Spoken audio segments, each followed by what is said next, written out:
Assalamualaikum warahmatullahi wabarakatuh. Apa kabar anak-anak hari ini? Semoga kalian dalam keadaan sehat, ceria, dan selalu semangat dalam belajar. Anak-anak, hari ini kita akan belajar bahasa Indonesia untuk kelas 7. Materinya, materi bab 1 tentang teks deskripsi. Oke, kita langsung aja ya. Teks deskripsi adalah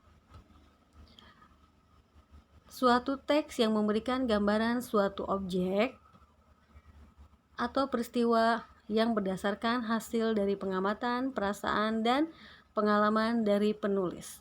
Tujuannya adalah agar orang yang membaca suatu teks deskripsi dapat memahami dengan tepat apa yang sedang dijelaskan dalam teks tersebut. Karena teks deskripsi memiliki informasi yang jelas mengenai suatu objek sesuai dengan data dan fakta yang akan diperoleh oleh penulis.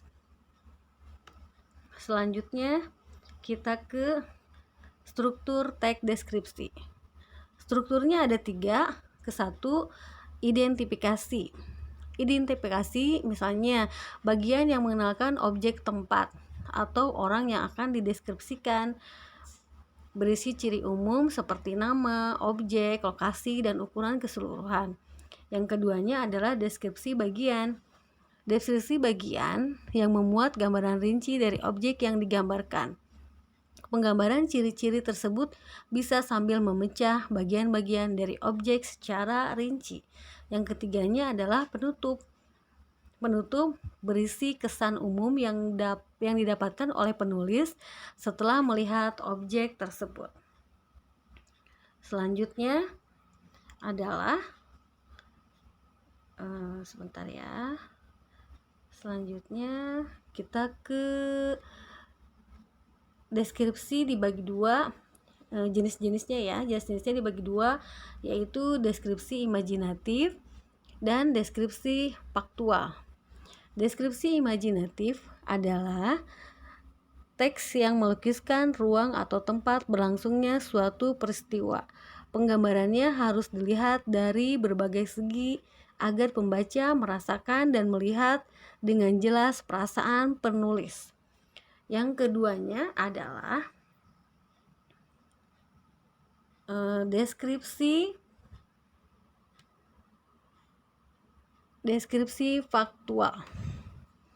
Deskripsi faktual atau expositoris adalah teks yang menggambarkan suatu hal atau orang dengan mengungkapkan identitasnya secara apa adanya sehingga pembaca dapat membayangkan keadaannya.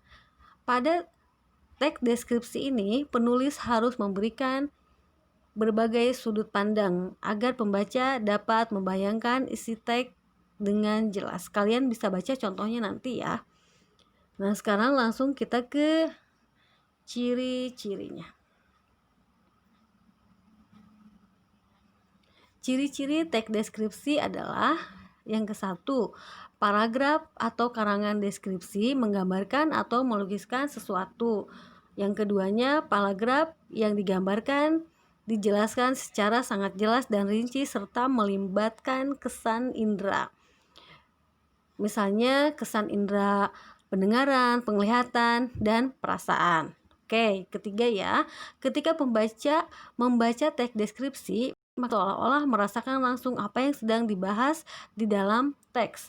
Yang keempat, penggambaran atau penjelasan suatu objek yang menjadi topik dituliskan secara detail.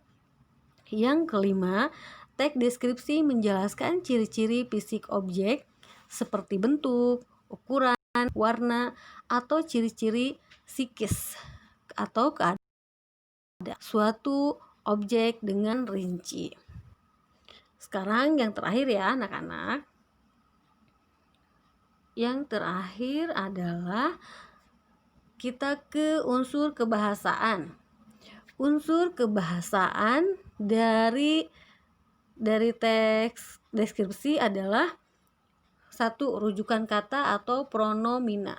Rujukan kata atau pronomina adalah suatu kata yang merujuk pada kata lain yang memperlihatkan keterkaitan, misalnya kata yang berhubungan dengan kata ganti orang, kepunyaan, atau penunjuk. Yang kedua adalah kata berimbuhan. Kata berimbuhan seperti penari, asal kata dari tarik ya.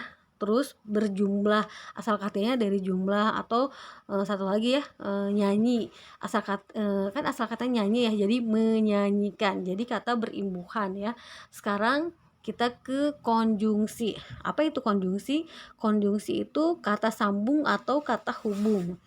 Kata hubung atau konjungsi adalah kata yang digunakan sebagai penghubung kata, frasa atau klausa atau kalimat. Fungsi kata penghubung atau konjungsi adalah berfungsi sebagai penghubung suatu kata dengan kata lainnya dalam satu kalimat. Yang keempat adalah kelompok kata atau frasa. Kelompok kata atau frasa yaitu kumpulan kata dua kata atau lebih yang tersusun dari kata bermakna dan membentuk arti kata baru. Misalnya sapu tangan. Ya. Udah gitu kita ke yang kelima. Yang kelima itu kelompok kata. Yang kelima itu kata baku ya. Kata baku adalah kata yang sesuai dengan kaidah bahasa Indonesia, yang sesuai dengan KBBI ya. Apa itu KBBI? Kamus Besar Bahasa Indonesia.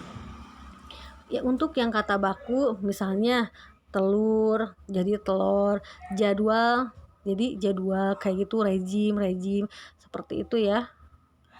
Nah, sekarang kita langsung ke penggunaan huruf kapital. Penggunaan huruf kapital teks deskripsi itu tidak lepas dari huruf kapital dan tanda baca. Jadi selalu menggunakan tanda baca ya. Yang terakhir apa? Udah ya. Dari sana ada yang ditanyakan dari yang Ibu jelaskan? Apabila ada pertanyaan, kalian boleh langsung bertanya di WA group, dan kalian Ibu langsung kasih tugas.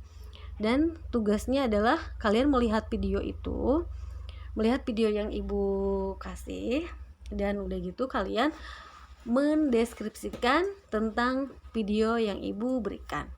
Oke, silakan kerjakan secara kelompok, maksimal 4 orang, minimal 2 orang ya. Terima kasih. Assalamualaikum warahmatullahi wabarakatuh.